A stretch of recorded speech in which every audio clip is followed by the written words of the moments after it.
Welcome back to Living Local. It's another Farmers Market Friday.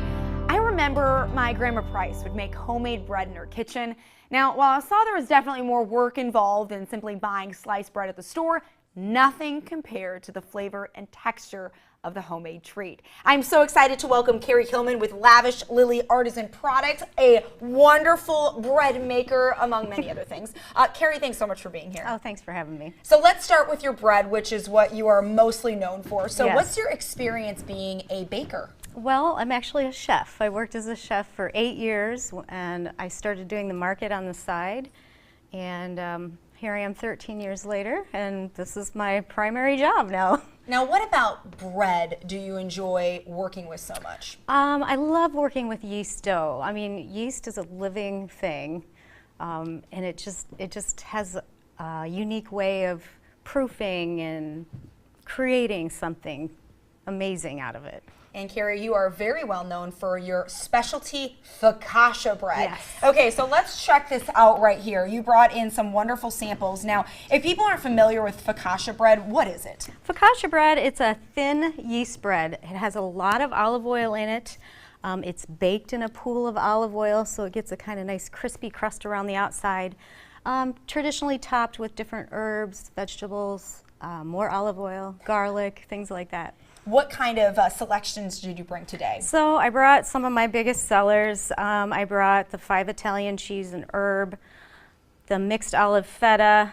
This is one I do in the spring. It is a fresh tomato with fresh asparagus. Ooh, asparagus. Yes. Unique. I have an onion and leek variety that's very popular. Asiago black pepper. This one is spinach and sun-dried tomato. The spinach is also from one of my local growers.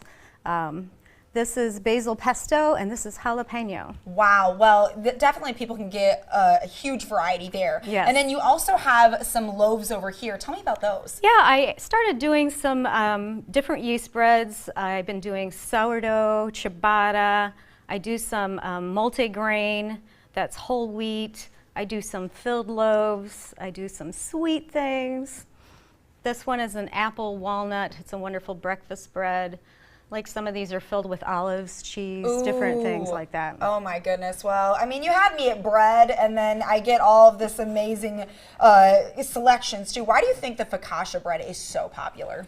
Well, it's very flavorful, and honestly, calling it bread is kind of an understatement. No, truly. I mean, honestly, one of our crew members, Andy, thought it was pizza when you were That happens a coming in. lot, but I often correct them. Right.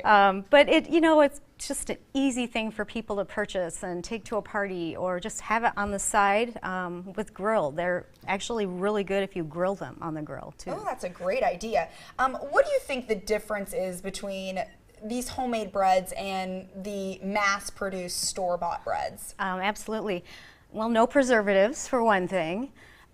Everything I make, I bake fresh every week. I never sell anything previously frozen. So you don't have dough conditioners and all the extra chemicals that you get with store-bought bread, which is why it can last on the shelf for 6 weeks. Right.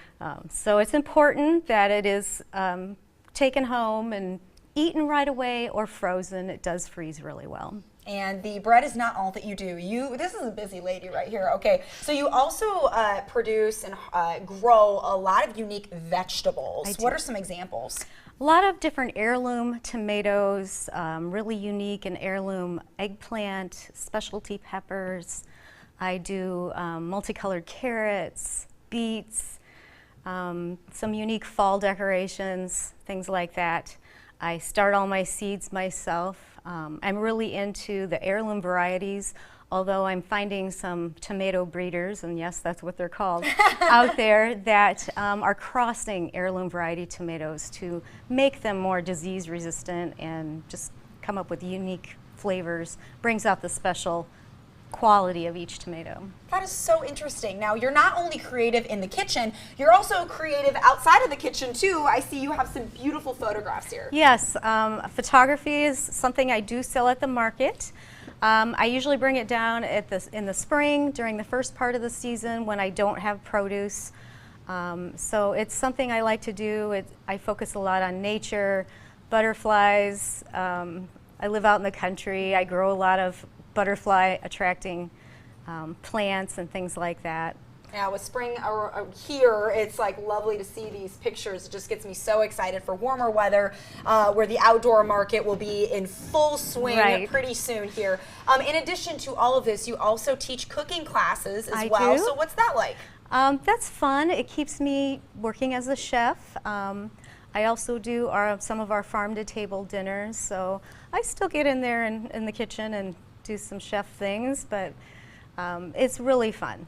And I do not want to forget, you also sell flowers at the market too. Right. So if you want to spruce up, you know, your centerpiece, what can you offer? I do specialty sunflowers and a variety of zinnias, and again, focus on really unique varieties. I sell them by the stem rather than an arranged bouquet, so people can just pick out what they want. And Carrie, very exciting. We just found out yesterday there's a pop-up market tomorrow. What can people know about that? So it's going to be in the Community Health parking lot, which is right across the street from the farmers market. We're a little bit flooded out. A little bit flooded right now, yeah. I mean, our building is okay. It's just there's not an easy way for people to get in. And so we're going to have a lot of vendors involved. It's going to be a beautiful day, and we're very excited about it. What time is that tomorrow? It's from 8 to 1. Okay, 8 a.m. to 1 p.m. Carrie, what's the most rewarding part about being involved with the farmers market? Just being a part, it's such a unique thing to the Quad Cities. We have people come from all over and tell us that our market's the biggest market around, the best market around. It focuses on local, keeping things local. There's so many unique artisans and crafters and bakers and growers.